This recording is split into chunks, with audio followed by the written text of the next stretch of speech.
Hello students, कैसे हैं आप सब। आई होप आप सब अच्छे ही होंगे और आपकी पढ़ाई भी बहुत अच्छी चल रही होगी।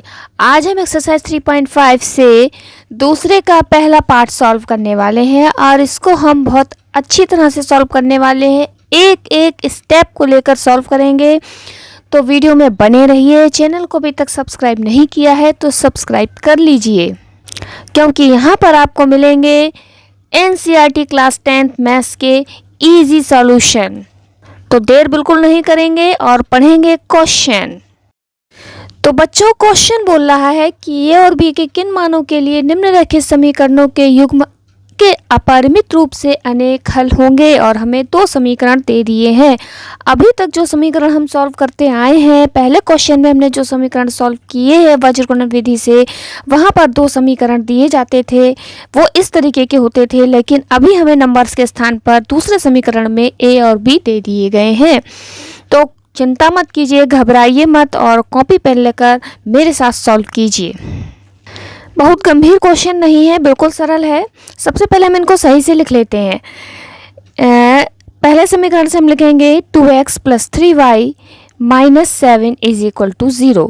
इसको हमने ax + by + c की फॉर्म में लिख लिया है। ठीक है, ये हो गया हमारा पहला समीकरण। इसी तरीके से हम दूसरे समीकरण को भी ax + by + c की फॉर्म में लिखेंगे, तो ये हो जाएगा हमारा a - bx + a + b/, और ये सारा का सारा इस तरीके से इधर आएगा और हो जाएगा माइनस का, यानी 3a + b - 2 = 0। ये हो गया समीकरण नंबर 2।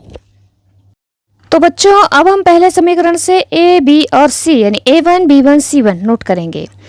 तो a1 दिया गया है हमें 2 और b1 दिया गया है हमें 3 और c1 दिया गया है हमें -7। ठीक है, बिल्कुल इसी तरीके से समीकरण 2 से भी हम लिखेंगे। समीकरण 2 में हमें a2 दिया गया है, ये देखिए ये है x का गुणज जो है वो है a - b, और b2 हमारे पास है a + b, और c2 हमारे पास है ये -3a + b - 2। इतना हमने लिख लिया, जो कि बहुत सिंपल था। अब प्रश्न क्या कह रहा है? प्रश्न ने कहा है, एक बार फिर से देख लेते हैं। प्रश्न ये कह रहा है कि अपरिमित रूप से अनेक हल होंगे, इस कंडीशन में हमें हल करना है। तो फिर हम लिख देंगे, क्योंकि प्रश्न कह रहा है तो हम लिखेंगे अपरिमित रूप से अनेक हल के लिए क्या कंडीशन होती है, हमने पढ़ी थी पिछले वीडियो में। अपरिमित रूप से अनेक हल के लिए कंडीशन होती है कि वहाँ पर a1/a2, b1/b2 और c1/c2 ये तीनों आपस में बराबर होने चाहिए। तो हम इनको बराबर लिखेंगे। तो फटाफट से वैल्यू रख देते हैं। a1 के स्थान पर 2, a2a - b बराबर b1 3, b2 a + b बराबर c1 - 7 और c2 -3a + b - 2। ये माइनस से माइनस कैंसिल हो गया, नो प्रॉब्लम।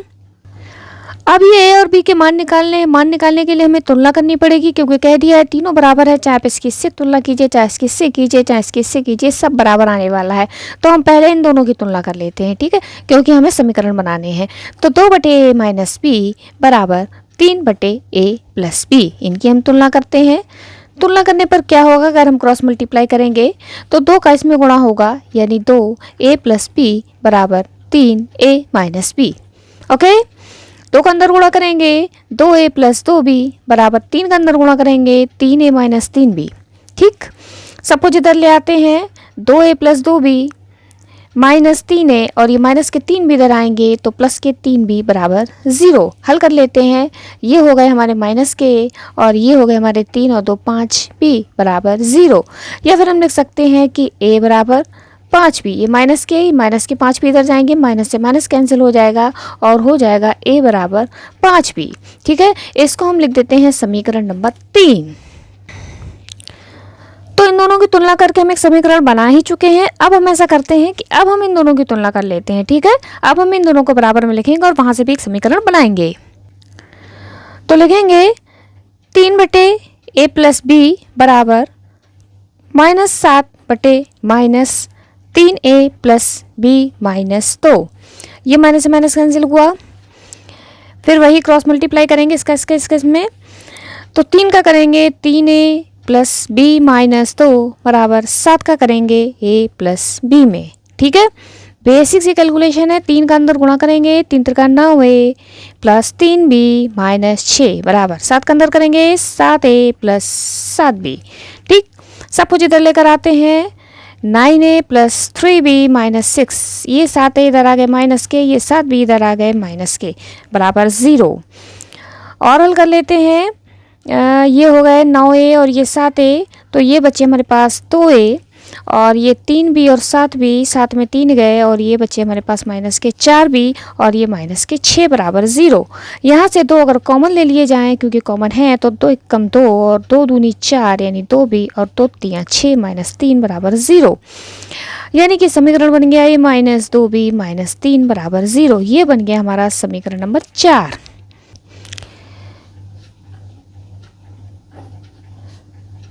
समीकरण 3 से a का मान 4 में रखने पर,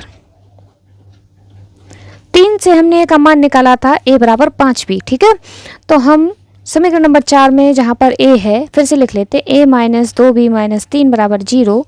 यहाँ पर हम a के स्थान पर रखेंगे 5b, 5b -2b -3 बराबर 0। ये हो गए 5 में 2 गए, 3b -3 बराबर 0, यानी कि 3b बराबर 3। ठीक, ये माइनस का था प्लस का इधर आ गया, 3 से 3 कट गया, यानी कि b बराबर 1। b का मान आ गया 1। अब b का मान आप कहीं भी रखिए और निकाल लीजिए a का मान। तो b का मान हम समीकरण 3 में ही रख देते हैं, यानी कि हम लिखेंगे समीकरण 3 में b बराबर 1 रखने पर क्या होगा, समीकरण 3 था a बराबर 5b, यानी a बराबर 5 × 1, यानी कि a बराबर 5। और ये हो गया हमारा a का मान, ये हो गया b का मान, और यही हमसे प्रश्न में पूछा गया था और हमने बहुत ही जल्दी शीघ्रता से आसानी से इसको सॉल्व कर लिया है। आई होप आप लोगों को भी बहुत अच्छे से समझ में आया होगा। कहीं पर नहीं समझ में आया है तो कमेंट करके बताइए। वीडियो लाइक कीजिए, शेयर कीजिए, चैनल को सब्सक्राइब कीजिए। Thank you so much, bye bye.